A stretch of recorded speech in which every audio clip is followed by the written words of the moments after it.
Hello, Tubeness. We're back together again on the Kanc, and here's my favorite corner. It's so smooth coming out of it this way, going up.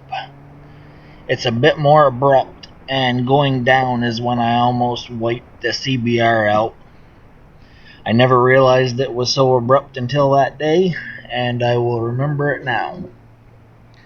The reason that I love the Kanc, I think, more than any other road, is it took me many years to even realize it existed.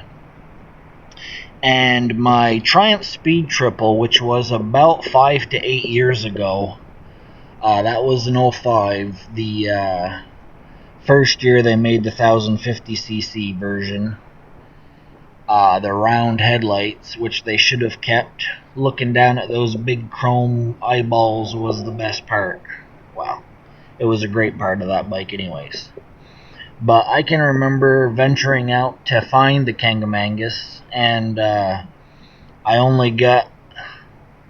didn't even get into Lincoln, which technically isn't the beginning of the Kanc. You got to get through Lincoln and then onto this actual road before you're technically on the Kanc. I believe it's like 112 to get to here from Woodsville. And I can remember turning around just because I was unsure of how much further it was, and now the ride goes by like it's a ride across town. It's an amazing place. I mean, when you see these mountains, and this part of the road probably is about as bad as it gets, which isn't too bad at all. I mean, I've had the 10 leaned down pretty close to max, and the front tire you can feel skipping off some of the bumps and cracks and things, but that bike is so footed in, it's not really a problem.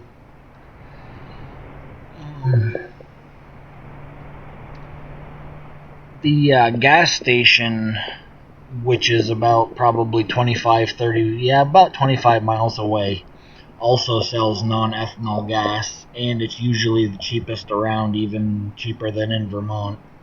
It's technically in Woodsville, so that's a big bonus. You can gas up before or after your ride, depending on how you approach it. You can get to the Kanc from my house like 3 different ways that I know of, and they're all about 80 miles. Unless you take some roundabout ways, then they're of course further, but there's many ways to get here, which is also nice because you never get bored with a ride. If you want to change it up, that's an option. This is one of the awesome pull-offs where I get the sunset views. And my new Speedy gloves there that you see, I got those in 3X, and it would have been great, but the thumbs are a little long, and they're the 3 versions of whatever, I forget exactly what they're called, GP3s or some story like that. But they're very comfortable. I actually soaked them in water and let them dry out as quickly as I could in front of some fans and whatnot. And it did tighten them up a little bit. And the only problem with it, like I said, is the thumb. And it hinders like pushing your reset buttons and stuff on your gauges. But as long as you use the like bottom part of your thumb, it's not that big of an issue. This here is the top of the Kanc. From here you start going down into Conway. And this is kind of a tradition for me, taking pictures in front of this sign. I love it very much. Very, very cool. I love to look at this bike especially. I mean, the ZX10 is more comfortable for me because it leans over, and just the seating position for me is better because it takes the pressure off my back. But the way this bike looks is amazing. And in case you missed it from my other videos, it's what the Japanese call Tsugami, which is like a Predator stance, which explains the really low headlight, supposed to look like the head of a Predator. And the big gas tank are the shoulders, and even the exhaust is like the hind end. If you really look at the bike, it's a beautiful piece of art. They definitely outdid themselves, and the engine, like I've said before, is, I mean, from 4,000 up, it's amazing. It's got digital readout for the RPMs. You're up to 3,900 in digital, and then you've got the LED lights that come alive at 4,000, and that's pretty much where you're going to be able to pass effortlessly in top gear.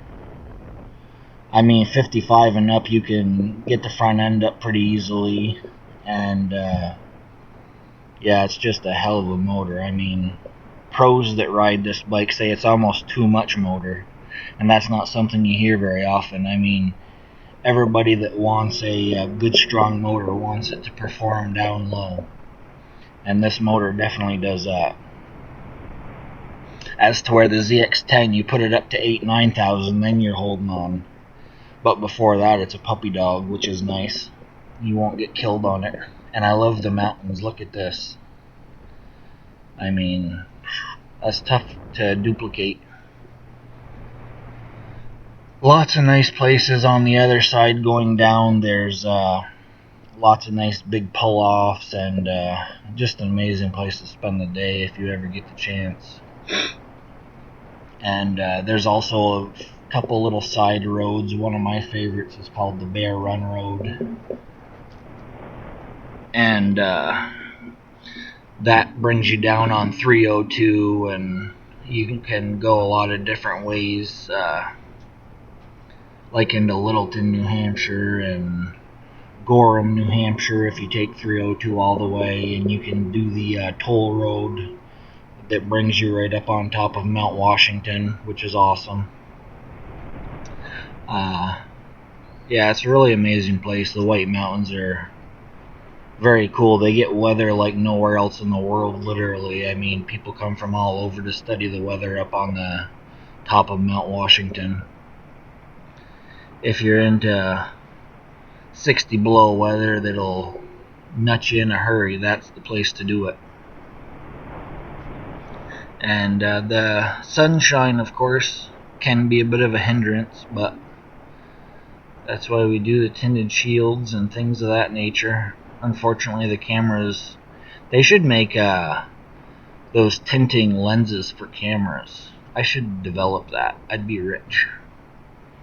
Rich people are cool.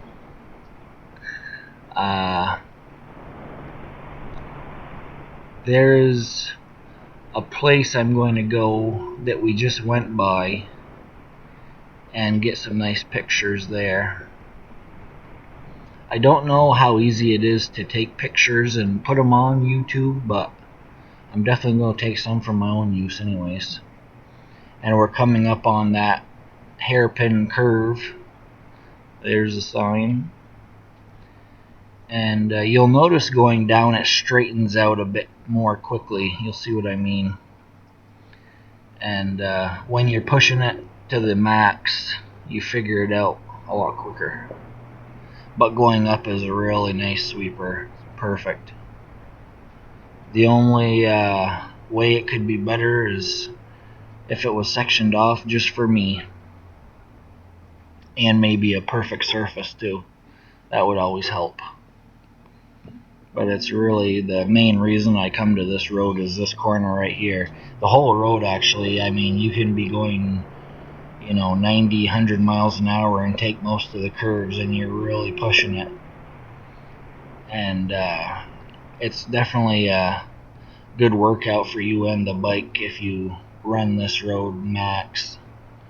And of course, just cruising is a nice way to enjoy all the sights.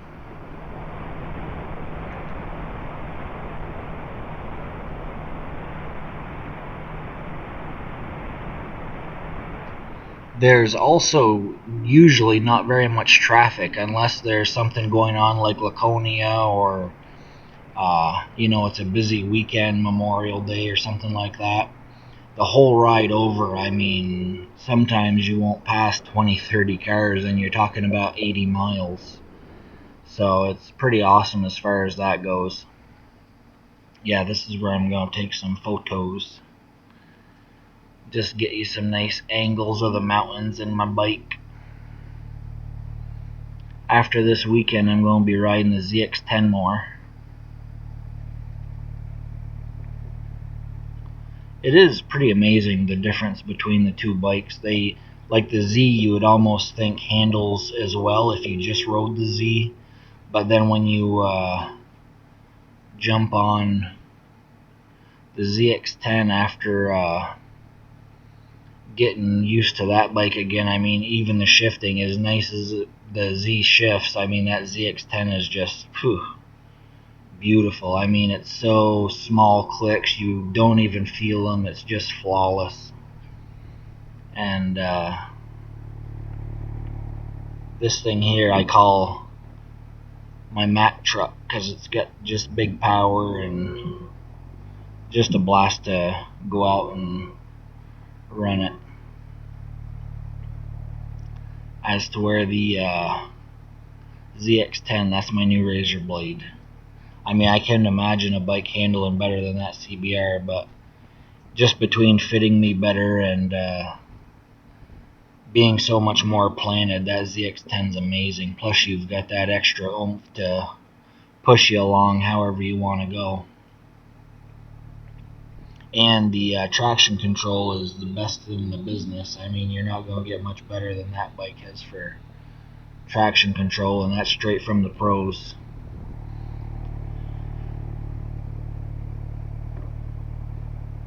Yeah, this place is always really exciting and awesome to run. Yeah, the thing about trading bikes, I think, like I really could have lived with that CBR, but you know, between not quite fitting me very well and the lack of overall top speed and power down low, I mean, you're talking about doubling everything, you know, 170 or so horsepower compared to 100, and torque is like 43 compared to 74 or so on the ZX10. And this bike here, the Z1000, you know, it's 141 horse with 81 foot-pounds of torque, and everything's delivered at like 7,000 RPMs, which is mega low. And the torque curve is completely flat. I mean, it's so straight. It's awesome, which is really something out of an inline four. I mean, when everybody thinks they need a twin or a inline triple to get that kind of torque and delivered in that manner, Kawasaki made you realize you don't need a different kind of motor. I mean, that's how versatile a inline four is. Can go mega fast or be just a real street machine, street fighter. And that's the class this bike is. The Z1000 is considered a super street fighter. It's kind of the 1290 and, you know, the KTMs and the Aprilias. That's the class of these bikes now. Really amazing. I love it.